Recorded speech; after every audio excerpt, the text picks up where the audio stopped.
Here we go with part 2, The Sea Cook, Chapter 7. I go to Bristol. It was longer than the squire imagined ere we were ready for the sea, and none of our first plans, not even Dr. Livesey's of keeping me beside him, could be carried out as intended. The doctor had to go to London for a physician to take charge of his practice. The squire was hard at work at Bristol, and I lived on at the Hall under the charge of old Redruth, the gamekeeper, almost a prisoner, but full of sea dreams and the most charming anticipations of strange islands and adventures. I brooded by the hour together over the map, all the details of which I well remembered. Sitting by the fire in the housekeeper's room, I approached that island in my fancy from every possible direction. I explored every acre of its surface. I climbed 1,000 times to that tall hill they call the Spyglass, and from the top enjoyed the most wonderful and changing prospects. Sometimes the isle was thick with savages with whom we fought, sometimes full of dangerous animals that hunted us, but in all my fancies nothing occurred to me so strange and tragic as our actual adventures.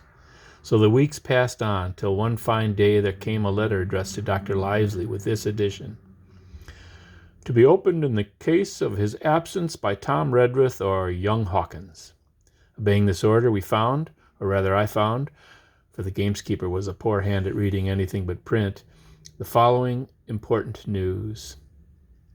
Old Anchor Inn, Bristol, March 1, 17 whatever. Dear Livesey, as I do not know whether you are at the Hall or still in London, I send this in double to both places.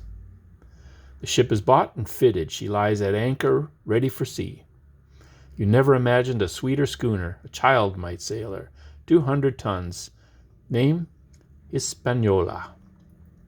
I got her through my old friend Blandley, who has proved himself throughout the most surprising trump.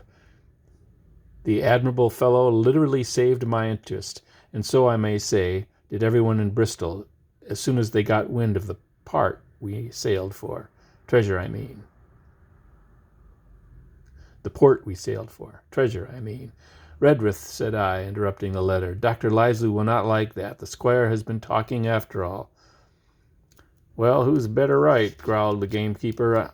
A pretty rum go if squire ain't to talk for Dr. Livesey, I should think. At that I gave up all attempt at commentary and read straight on. Blandley himself found the Hispaniola, and by the most admirable management got her for the merest trifle. There is a class of men in Bristol monstrously prejudiced against Blandley. They go the length of declaring that this honest creature would do anything for money, that the Hispaniola belonged to him, and that he sold it me absurdly high, the most transparent calumnies.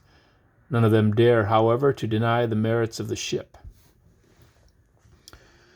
So far there was not a hitch. The workpeople, to be sure, riggers and what not, were most annoyingly slow, but time cured that, and it was the crew that troubled me. I wished a round score of men. In case of natives, buccaneers, or the odious French, and I had the worry of the deuce himself to find so much as half a dozen, till the most remarkable stroke of fortune brought me the very man I required.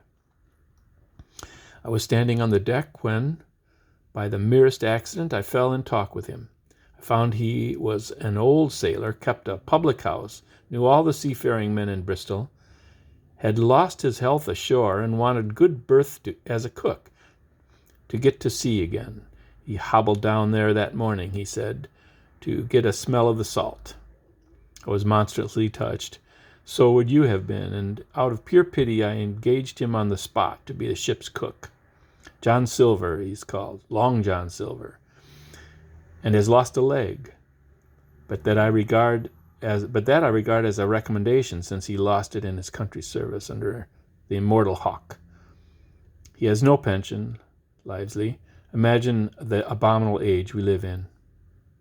Well, sir, I thought, I had only found a cook, but it was a crew I had discovered. Between Silver and myself, we got together in a few days a company of the toughest old salts imaginable. Not pretty to look at, but fellows by their faces of the most indomitable spirit. I declare we could fight a frigate. Long John even got rid of 2 out of 6 or 7 I had already engaged. He showed me in a moment, that they were just the sort of freshwater swabs we had to fear in an adventure of importance. I am in the most magnificent health and spirits, eating like a bull, sleeping like a tree. Yet I shall not enjoy a moment till I hear my old tarpaulins tramping round the capstan. Seaward ho! Hang the treasure! It's the glory of the sea that has turned my head. So now, Lisley, come post. Do not lose an hour if you respect me. Let young Hawkins go at once to see his mother with Redruth for a guard, and then both come full speed to Bristol. John Trelawney. Postscript. I did not tell you that Blandley, who, by the way, is to send a consort after us if we don't turn up by the end of August, had found an admirable fellow for a sailing master, stiff man, which I regret, but in all other respects a treasure. Long John Silver has unearthed a very competent man for a mate, a man named Arrow. I have boatswain who pipes lively, so things shall go man-o'-war fashion on board the good ship Hispaniola. I forgot to tell you that Silver is a man of substance. I know of my own knowledge that he has a banker's account, which has never been overdrawn. He leaves a wife to manage the inn, and as she is a woman of color, a pair of old bachelors like you and I may be excused for guessing that it is the wife quite as much as the health that sends him back to roving.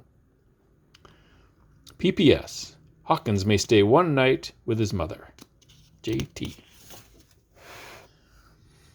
You can fancy the excitement into which that letter put me. I was half beside myself with glee.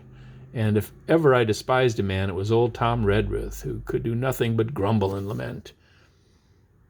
Any of the under gameskeepers would gladly have changed places with him, but such was not the squire's pleasure, and the squire's pleasure was like law among them all. Nobody but old Redruth would have dared so much as even to grumble. The next morning he and I set out on foot for the Admiral Benbow, and there I found my mother in good health and spirits. The captain who had so long been a cause of so much discomfort was gone where the wicked cease from troubling. The squire had had everything repaired, and the public rooms and the sign repainted, and had added some furniture, above all, a beautiful armchair for mother in the bar. He had found her a boy as an apprentice also, and that she should not want help while I was gone. It was on seeing that boy that I understood for the first time my situation. I had thought up to that moment